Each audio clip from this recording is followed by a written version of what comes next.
بسم اللہ الرحمن الرحیم وصلی اللہ علی النبی الکریم وعلی آلہ وصحبہ اجمعین اما بعد۔ دجال دجل سے مبالغے کا صیغہ ہے۔ دجل کا معنی ہوتا ہے چھپانا، ڈھانپنا۔ دجال کو دجال اسی لیے کہتے ہیں کہ وہ حق کو باطل سے چھپاتا ہے۔ دجال کا ایک معنی ملمع کاری کرنے والے کا بھی آتا ہے۔ سیف مدجل اس تلوار کو کہا جاتا ہے جو سونے چاندی سے ملمع کی گئی ہو، یعنی اوپر سونا چاندی ہو، اندر لوہا ہو۔ دجال دجل سے مشتق ہے، اور دجل کا ایک معنی خلط ملط کرنا، مکر و فریب کرنا، خداع کرنا، تلبیس کرنا بھی آتا ہے۔ دجل الحق بالباطل کہتے ہیں اس وقت جب کہ کوئی شخص حق کو باطل کے ساتھ خلط ملط کر کے تمویہ کرتا ہو۔ نیز دجل کذب کے معنی میں بھی آتا ہے۔ یہ سارے معانی دجال میں موجود ہیں۔ وہ حق کو چھپانے والا بھی ہے، ملمع کاری بھی کرتا ہے کہ اندر ہوگی آگ بتائے گا پانی، ہوگا پانی بتائے گا آگ، جھوٹ بھی بولے گا، مکر و فریب بھی کرے گا۔ مسیح اس کو کہا جاتا ہے، جیسے کہ حضرت عیسیٰ علیہ السلام کو بھی مسیح کہتے ہیں۔ عیسیٰ علیہ السلام کو تو مسیح اس لیے کہتے ہیں کہ وہ ابرہو اکمعو ابرسو اعمیٰ کو مسح اور لمس کر کے اچھا کر دیں گے۔ ان کے ہاتھ پھیرنے سے اکمہ و ابرس صحیح اور تندرست ہو جاتا تھا، اور اس اعتبار سے بھی کہ وہ والدہ کے پیٹ سے ممسوح باہر آئے تھے۔ اور بعض یہ کہتے ہیں کہ مسیح صدیق کے معنی میں آتا ہے، یا اس لیے کہ وہ مساحت بہت کرتے تھے۔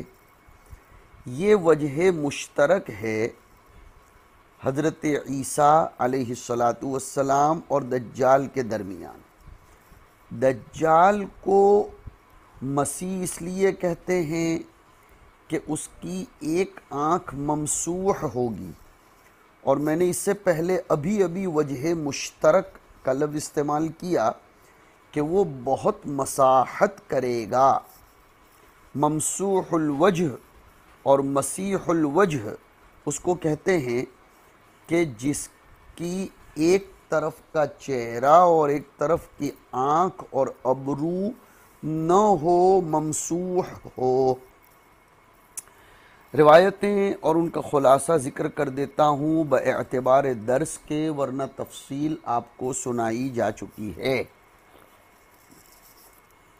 ایک مرتبہ سیدنا حذیفہ اور حضرت ابو مسعود رضی اللہ تعالی عنہما ایک جگہ پر جمع ہوئے۔ حضرت حذیفہ فرمانے لگے کہ دجال کے ساتھ جو چیز ہوگی، میں اس کو دجال سے بھی زیادہ اس کی حقیقت کو جانتا ہوں کہ وہ کیا ہوگا۔ لَأَنَا بِمَا مَعَ الدَّجَّالِ أَعْلَمُ مِنْهُ، فرمایا اس کے ساتھ ایک نہر پانی کی ہوگی اور ایک آگ کی، یعنی آگ کی خندق ہوگی۔ نہر بمعنی خندق۔ تو ان میں سے جو چیز آگ نظر آئے گی وہ اصل میں پانی ہوگا، اور جو پانی نظر آئے گا وہ حقیقت میں آگ ہوگی۔ پھر فرمایا کہ میں نے حضور اکرم صلی اللہ علیہ وسلم سے یہی بات سنی تھی۔ اصل میں دجال اپنی الوہیت کا دعویٰ کرے گا کہ اسے خدا مان لیا جائے۔ اور جو اس کی تصدیق کرے گا وہ اس کو تو پانی کی نہر میں داخل کرے گا، اور جو اس کی تکذیب کرے گا اس کو بظاہر آگ میں ڈال دے گا۔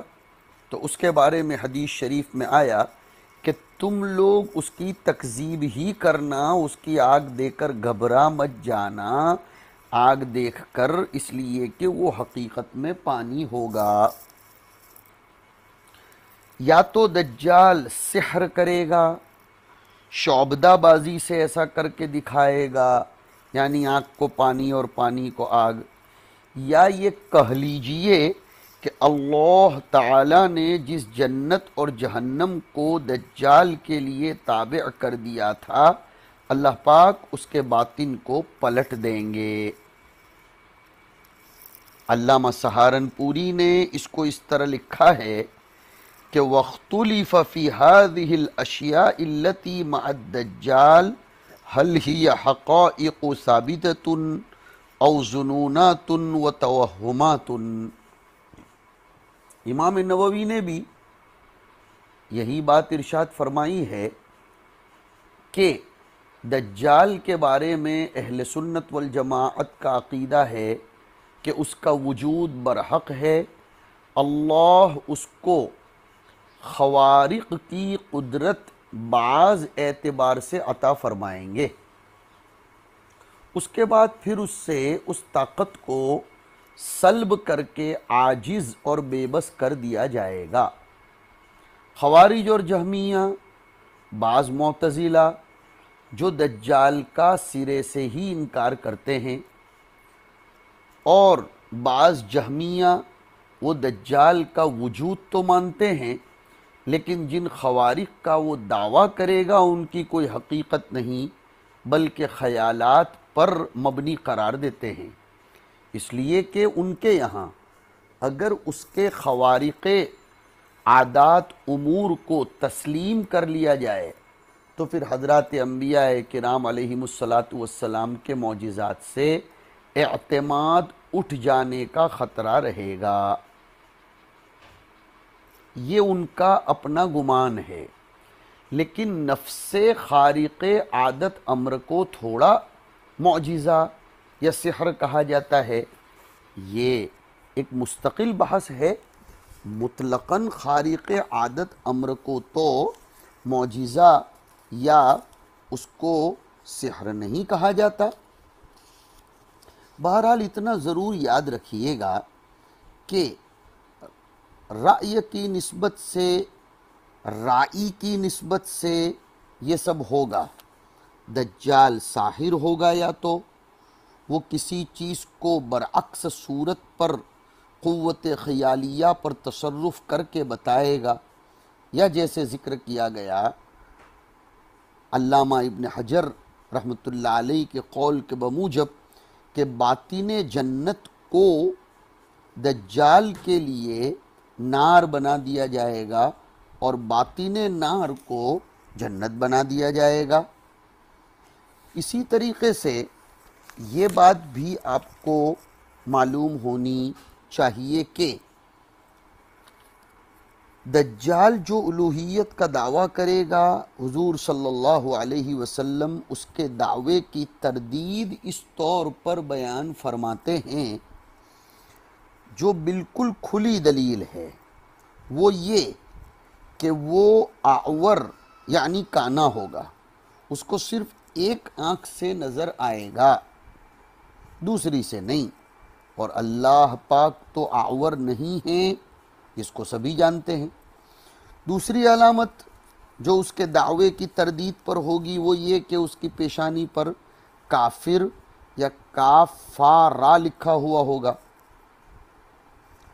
تمام نبیوں نے اپنی اپنی امتوں کو اس کے شر سے ڈرایا ہے۔ سوال یہ ہے کہ جب گزشتہ انبیاء کرام کو اس بات کا یقین تھا کہ ہماری امت میں دجال نہیں آئے گا، وہ تو قیامت کے قرب کی نشانی ہے، تو پھر کیوں ڈرایا؟ اور اس کے خروج سے پہلے بعض دوسری علامات بھی پائی جائیں گی۔ اس کو عیسیٰ علیہ السلام اپنے نزول کے بعد قتل کریں گے، پھر نبیوں کو ڈرانے کی کیا ضرورت؟ جواب یہ دیا ہے کہ گزشتہ انبیاء کو صرف فتنہ دجال کا علم تھا، ان کے علم میں وہ امور نہیں تھے جو اس کے خروج سے پہلے پائے جائیں گے۔ گویا وقت خروج، زمان خروج دجال کا ان کو علم نہیں تھا، بلکہ خود نبی کریم صلی اللہ علیہ وسلم کو بھی شروع میں معلوم نہیں تھا، جیسا کہ آپ خود اس کی طرف اشارہ کر رہے ہیں۔ بڑی باریک بات ہے جو کہہ رہا ہوں، حضور کو خود شروع میں معلوم نہیں تھا، تبھی تو آپ فرما رہے ہیں روایت میں کہ ان یخرج وانا فیکم فانا حجیجہ دونکم الی آخر الحدیث۔ علامہ نووی رحمۃ اللہ علیہ نے یہاں ایک بات یہ بھی لکھی ہے کہ وہ اعور ہوگا، یا تو دائیں آنکھ کا یا بائیں آنکھ کا، دونوں قول صحیح ہے، اس لیے کہ اس کی دونوں آنکھیں عوراوانی طافئتان، ایک طافئتن حمزہ سے جس کی روشنی ختم ہو گئی ہو، اور دوسری طافیتن جو اوپر آ گئی ہو، سمک طافی پڑھا ہوگا آپ نے ہدایہ میں، التی نتأت وطفت مرتفعتا وفیہا ضوء، یہ دونوں معنی اس کے لیے گئے ہیں۔ ملا علی قاری رحمۃ اللہ تعالی علیہ فرماتے ہیں ہو سکتا ہے کہ یہ بالنسبت الی اشخاص متفرقہ ہو، کچھ لوگ اس کو اعور یسرا دیکھیں گے، کچھ لوگ اعور یمنا دیکھیں گے، تاکہ یہ پتہ چل جائے کہ وہ ساحر ہے۔ ہو سکتا ہے تیسرا قول کہ سہو راوی ہو، یا ہو سکتا ہے کہ وہ گرگٹ اور غول کی طرح ہو جو متلون بالالوان ہوتا ہے، اس لیے کہ ایک روایت میں ملا علی قاری نے مرقات میں نقل کیا ہے کہ یکون عینہ خضراء، لہذا اس سلسلے میں روایات کے تعارض سے کسی بھی قسم کا وہم پیدا کرنے کی ضرورت نہیں ہے۔ حضرت گنگوہی رحمۃ اللہ علیہ یہ بھی لکھتے ہیں کہ حدیثوں میں جو آتا ہے کہ انبیاء کرام نے اپنی امتوں کو فتنہ دجال سے ڈرایا، تو اس کا یہ مطلب نہیں ہے کہ انہوں نے اپنی امت کو خروج دجال سے ڈرایا کہ اس کے آنے کا وقت قریب ہے، خطرہ ہے۔ اس بات کو تو انبیاء جانتے تھے کہ اس کا خروج نبی آخر الزماں صلی اللہ تعالی علیہ وآلہ وسلم کی بعثت کے بعد ہوگا، بلکہ ڈرانے کا مطلب فی نفسہ ہی یہ بتلانا تھا کہ دجال اپنے زمانے کا بہت بڑا فتنہ ہوگا، تاکہ وہ امتیں اس بات پر اللہ کی شکر گزار ہوں کہ اللہ تیرا شکر ہے کہ تو نے ہمیں اس کے فتنے سے محفوظ فرمایا۔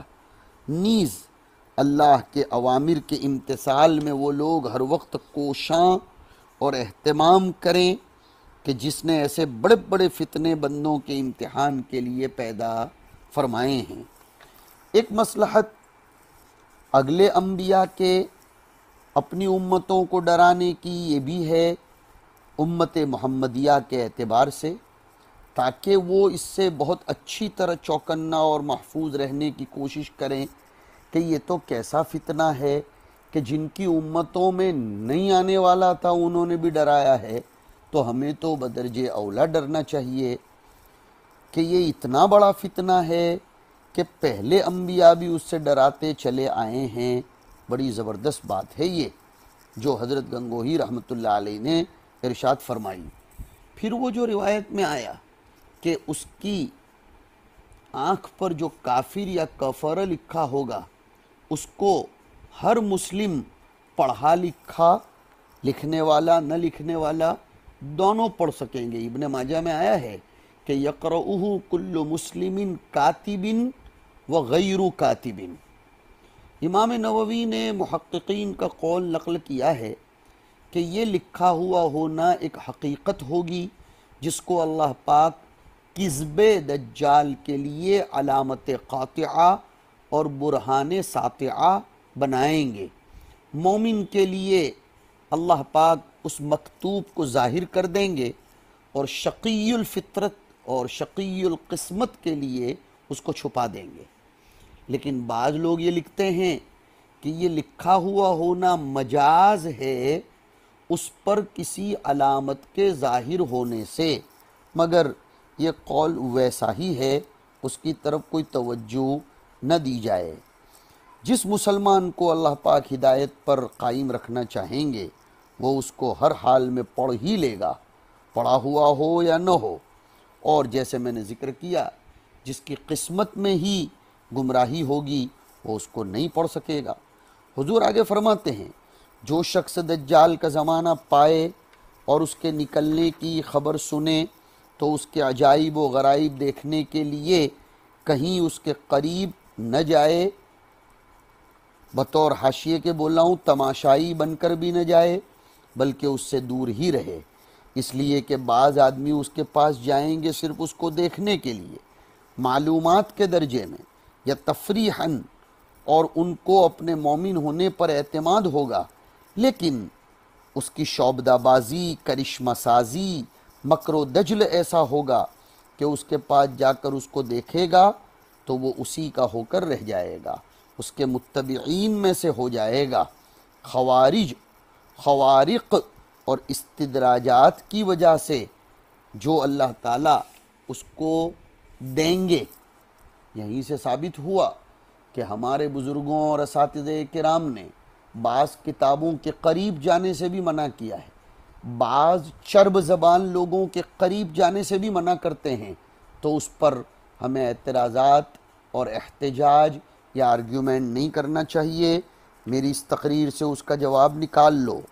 حضور اکرم صلی اللہ علیہ وسلم آگے فرماتے ہیں کہ میں دجال کے بارے میں تم سے بہت کچھ کہہ چکا ہوں، اس کے احوال و علامات میں تمہیں سنا چکا ہوں، مگر مجھے اندیشہ ہے کہ تم اس کو اچھی طرح نہیں سمجھ سکے ہو، اس لیے اب میں تم کو بہت واضح اور کھلی علامت بتلاتا ہوں کہ وہ پستہ قد ہوگا، چلنے میں افحج یعنی پنجے پاؤں کے چلنے میں نزدیک نزدیک پڑیں گے، اور ایڑیاں دور دور، پنڈلیاں چھیدی ہوئی ہوں گی۔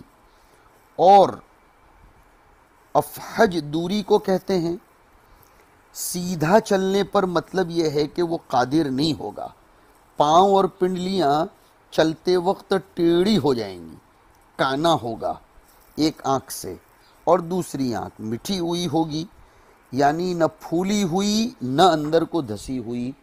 اور ایک روایت میں ہے کہ اعور العین الیمنی کأن عینہ عنبۃ طافیۃ، میں نے کہہ دیا کہ ایک آنکھ اس کی یعنی داہنی انگور کے دانے کی طرح ابھری ہوئی پھلی ہوئی ہوگی، اور بائیں آنکھ اس کی مٹی ہوئی اور ہموار ہوگی۔ جی ہاں، اور اس سلسلے میں اور بھی گفتگو میں نے آپ کو سنا دی ہے، ایک معیب ہوگی، ایک بالکل ختم ہوگی، ایک میں اعور ہوگا اور ایک میں بالکل ختم۔ بائیں آنکھ اس کی بالکل ممسوح اور سپاٹ ہوگی، لیس بناطئۃ ولا جہراء، اور اس بائیں آنکھ کو بعض احادیث میں جو اعور کہا گیا ہے، اعور سے مراد عیب دار لے لو، اس لیے کہ سپاٹ ہونا بھی تو عیب ہے۔ داہنی آنکھ اس کی جو اعور ہے وہ پھلی ہوئی ہے، جس سے تھوڑا بہت اس کو نظر آتا ہوگا۔ اور طافیتن، یہ جو فرمایا گیا ہے، طفا یطفو ناقص واوی، ابھرنا، بلند ہونا، میں نے کہا سمک طافی ہدایہ میں پڑھتے ہو، بائیں آنکھ اس کی طافعہ حمزہ کے ساتھ، یعنی محموز اللام، اس کے معنی بجھنے کے ہیں، اسی کے بارے میں آیا لیست بناطئۃ ولا جہراء۔ اگر تمہیں شبہ ہونے لگے اس کے بارے میں کہ خوارق اور شبہات کو دیکھ کر تم بھی اگر تلبیس میں پڑھنے لگو تو یقین جانو کہ تمہارا رب تو اعور نہیں ہے۔ پھر حضور اکرم صلی اللہ علیہ وسلم آگے ارشاد فرماتے ہیں کہ اگر دجال میری موجودگی میں نکل آئے گا تو گھبراؤ نہیں، میں خود تمہاری طرف سے اس سے نپٹ لوں گا، مدافعت کر لوں گا، اور اگر میں موجود نہ ہوں اور وہ نکلے تو پھر ہر شخص اپنی ذمہ داری خود لے لے۔ اللہ ہر مسلمان کے لیے جو ہمیشہ سے ہے اور ہمیشہ رہنے والا اللہ ہے، وہ اللہ ہر مسلمان کے لیے میرا خلیفہ اور میرا بدل ہوگا۔ یعنی میں نہیں ہوں تو کیا ہو گیا، اللہ تو ہوں گے، وہ حفاظت فرمائیں گے، میری موجودگی میں میرے توسط سے وہ محافظ ہوں گے، اور میری عدم موجودگی میں براہ راست حفاظت کریں گے۔ اور یہ بھی کہہ سکتے ہیں کہ اگر وہ نکلا اور میں تم میں نہیں ہوں تو ہر شخص اپنی ذات کے لیے حجت کرنے والا ہو جائے، یعنی اس کے شر کو اپنے آپ سے دلائل قطعیہ شرعیہ عقلیہ کے ذریعے جو اس کو میسر ہوں دور کر دے، اور وہ اس طرح اس پر غالب آئے گا۔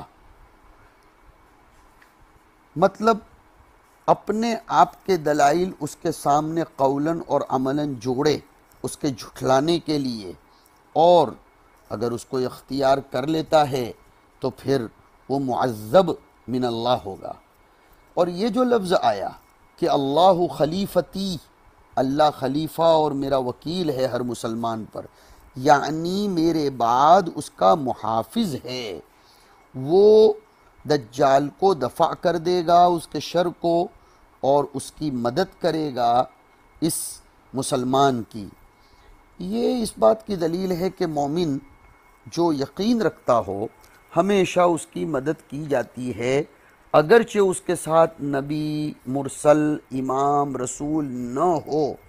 اس سے فرقہ امامیہ پر رد ہے جو کہتے ہیں کہ ہر وقت کسی امام کا ہونا ضروری ہے۔ نہیں، مومن موقن کی حفاظت اللہ ہر وقت کر لیتا ہے، جیسے فرمایا کہ میں نہیں بھی ہوں گا تو بھی حفاظت ہو جائے گی۔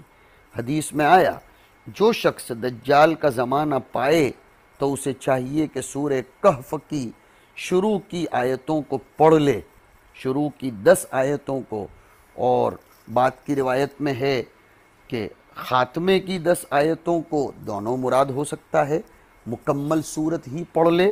اسی لیے تو میں نے آپ کو سنایا تھا کہ جس کو پوری سورہ کہف یاد ہوگی وہ اس کے فتنے سے محفوظ ہو جائے گا۔ صحابہ نے حضور سے دریافت کیا کہ دجال زمین پر کتنی مدت ٹھہرے گا؟ حضور نے فرمایا 40 دن، جس میں ایک دن ایک سال کے برابر، ایک دن ایک مہینے کے برابر، تیسرا دن ایک ہفتے کے برابر، اور باقی 37 ڈیز اور دوسرے دنوں کی طرح ہوں گے، نارمل ڈیز کی طرح، نارمل دنوں کی طرح۔ ہم نے عرض کیا کہ جون سا دن ایک سال کے برابر ہوگا، اس میں ایک دن اور رات کی یعنی صرف 5 نمازیں کافی ہوں گی؟ حضور نے فرمایا نہیں، حساب لگانا، اندازہ لگانا، 24 گھنٹے میں نمازیں پڑھی جاتی ہیں، لہذا 24 گھنٹے میں 5 پڑھتے رہنا۔ دجال کا وہ ایک دن لمبا حقیقتاً نہیں ہوگا بلکہ شعبدہ اور اس کے تصرف کی وجہ سے ہوگا۔ دجال خراب اور گمراہ کام کرنے میں لگا ہوا ہوگا کہ اچانک اللہ تعالیٰ حضرت مسیح ابن مریم علیہ السلام کو اتاریں گے، دمشق کے جانب شرقی کے سفید منارے پر۔ روایت میں آتا ہے عیسیٰ علیہ السلام بیت المقدس میں اتریں گے، ایک روایت میں اردن میں، ایک روایت میں یہ ہے کہ معسکر مسلمین میں۔ ان کے اترنے کی بیت المقدس میں، مقدس میں ابن ماجہ کی روایت ہے، اور وہی قول راجح ہے، اور منافات بھی نہیں ہے تمام روایتوں میں۔ ہاں، بیت المقدس دمشق کے جانب شرقی میں ہے، اور وہی مسلمین کا معسکر ہے، اور وہ اور اردن نام ہے نواحی بیت المقدس کا، اور بیت المقدس داخل ہے اس میں۔ اگرچہ بیت المقدس میں باب منارہ نہیں ہے، لیکن ضرور ہے یہ کہ حضرت عیسیٰ علیہ السلام کے اترنے سے پہلے وہ بن جائے گا۔ جی ہاں، پھر حدیث شریف میں آگے پڑھتے چلے جاؤ، اس باب کی نزول عیسیٰ کا تذکرہ ہے۔ ترجمۃ الباب ہے خروج الدجال، اور تذکرہ آ گیا نزول عیسیٰ علیہ السلام کا بھی۔ امام ترمذی نے تو کتاب الفتن میں نزول عیسیٰ پر مستقل ترجمۃ الباب قائم کیا۔ پہلے باب ما جاء فی المہدی، پھر باب ما جاء فی نزول عیسیٰ ابن مریم، پھر باب ما جاء فی الدجال، اور دجال سے متعلق متعدد ابواب لائے ہیں وہ۔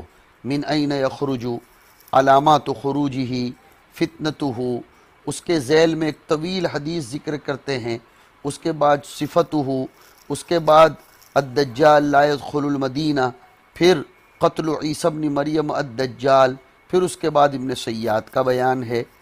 یہ امام ترمذی کے یہاں ہے۔ ہمارے سامنے اصالتاً تو بیان نزول عیسیٰ کا ہے علیہ السلام، لیکن چونکہ اس میں یہ بھی ہے کہ وہ نزول کے بعد مسیح دجال کو قتل کریں گے، اس مناسبت سے قتل مسیح دجال کی مناسبت سے اس کو یہاں لے آئے ہیں۔ حضرت عیسیٰ علیہ السلام کا حلیہ شریفہ کا بیان بھی ہے کہ وہ میانہ قد کے ہوں گے، رنگ سرخ سفید، دو ہلکے پیلے رنگ کی چادروں میں، بڑے حسین و جمیل ہوں گے، جسم اتنا تر و تازہ کہ گویا ابھی ابھی غسل فرمایا ہے۔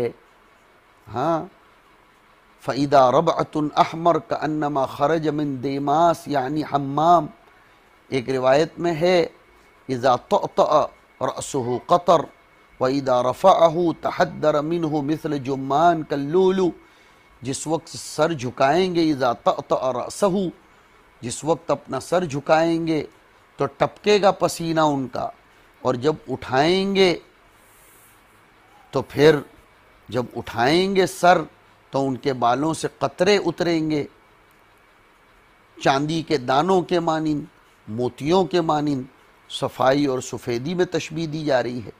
جب جھکائیں گے سر تو ٹپکیں گے ان کے سر کے بالوں سے نورانی قطرے، اور جب اٹھائیں گے سر تو ٹپکیں گے وہ قطرات بہا، تازگی، تراوٹ اور جمال وغیرہ والے۔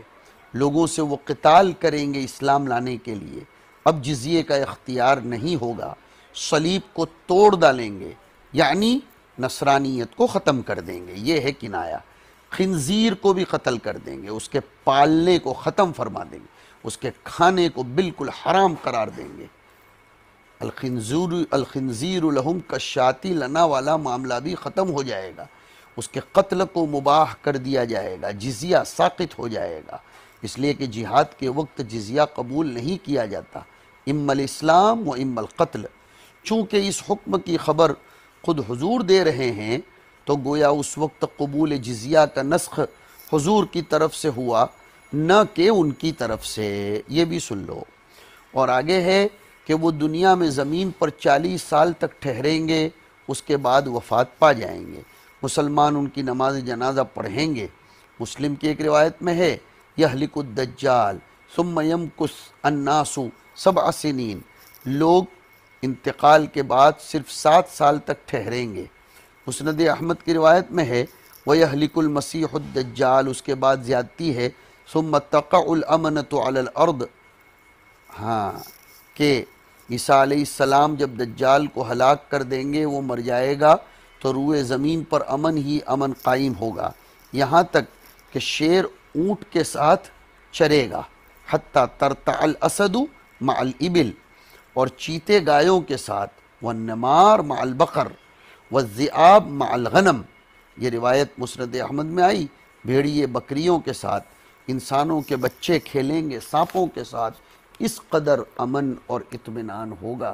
اللہ رب العزت ہمارے آنے والی نسلوں کی بھرپور حفاظت فرمائے۔ وصلی اللہ علی النبی الکریم۔